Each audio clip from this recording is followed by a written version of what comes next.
Why is the city of Las Vegas always watching the weather in states like Utah, Wyoming, and Colorado? And how do these states affect the growth of Las Vegas? It all boils down to water. The Las Vegas Valley has a population of approximately 2.3 million residents, and it only receives an annual rainfall of less than 5 inches per year on average. So where does Las Vegas get their water from? Let's go back to when Las Vegas was just beginning. In 1905, a man called John Fremont, in a get-rich scheme, bought lots of acreage next to the newly formed Pacific Railroad train tracks in the southern Nevada desert. Back then, the water flowed freely from the ground, from the many springs that percolated up from the surface of the Mojave Desert. These springs were fed from the rain and snow that fell on the mountains that surround the Las Vegas Valley. That water seeps into the ground, where it is protected from the evaporative effects of the hot desert sun and some of the hottest temperatures in the world. The water travels underground on a downhill gradient until it hits an obstacle, such as a break in the ground where seismic activity has thrust parts of the Earth's crust upward, and when the water hits the impermeable rock, it leaves the water with nowhere to go but up. Fueled by the weight of all the water behind it, the water reaches the surface in artesian springs, which back then was more than enough to fuel the early population of a young Las Vegas. As the population grew, the water coming from the ground naturally could only supply a fixed number of residents with the water they needed to survive in the desert. But Las Vegas did grow, so the city had to put pipes in the ground, and they dug wells to get more of the water from what was now deep below the surface, and then the water flowed freely again. But now they were pumping water from the ground faster than the groundwater was being replenished. So the older wells were drying up, and the city had to continually dig new wells that had to go deeper and deeper to get to the water. But the old water wells kept failing and drying up. Was this city doomed to be another ghost town? Well, today, only 10% of Las Vegas's water comes from the groundwater.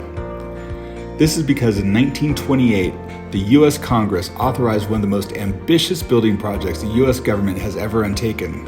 And in 1931, in an attempt to control the flow of the mighty Colorado River, a dam began to rise in the Black Canyon in an attempt to mitigate flooding along the Colorado River, generate hydroelectric power, and supply water for irrigation and agriculture to all the states downstream from the dam.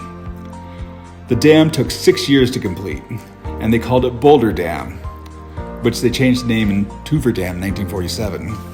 The Colorado River was now tamed, and the waters that filled behind the dam are called Lake Mead, which, when it's full, is the largest man-made reservoir in the United States. This is why the weather in Utah, Wyoming, and Colorado is a constant concern and being watched by Las Vegas. These are the states where snow and rain falling on the mountain peaks and in the valleys become the headwaters of the rivers, like the Gunnison, San Juan, and Green River. These rivers become the tributaries that feed the waters that become the mighty Colorado River. When the dam was built, in order to estimate how much water could be divided between the states of the lower Colorado River, measurements were taken of the river flows for several years before the dam was built.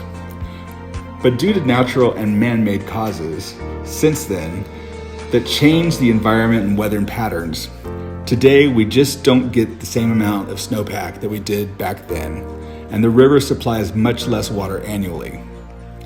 Since the year 2000, the western United States has seen several long-lasting droughts, and the lack of water has dropped the level of the lake 179 feet, to a point where if it drops any more, Hoover Dam will no longer be able to generate hydroelectric power.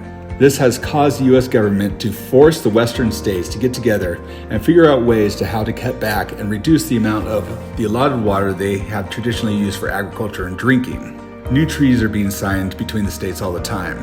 But even if the states are forced to reduce the amount of allotted water use, Las Vegas still may have a bright future. This is because Nevada is currently allotted 3% of the total water that is taken out of the Colorado River. But in reality, because of conservation efforts, eliminating water-hungry grass lawns into desert-friendly xeriscapes, and cleaning its wastewater so well that it can be recycled and reused for landscaping and in the numerous fountains of the Las Vegas Valley. Nevada is only using just 2% of its total water allotment pulled from the Colorado River. So even if all the states that use the Colorado River are forced to cut their water usage back by a substantial 1/3 of their traditional water use, Las Vegas probably will still be able to survive as that oasis in the desert that we have always known.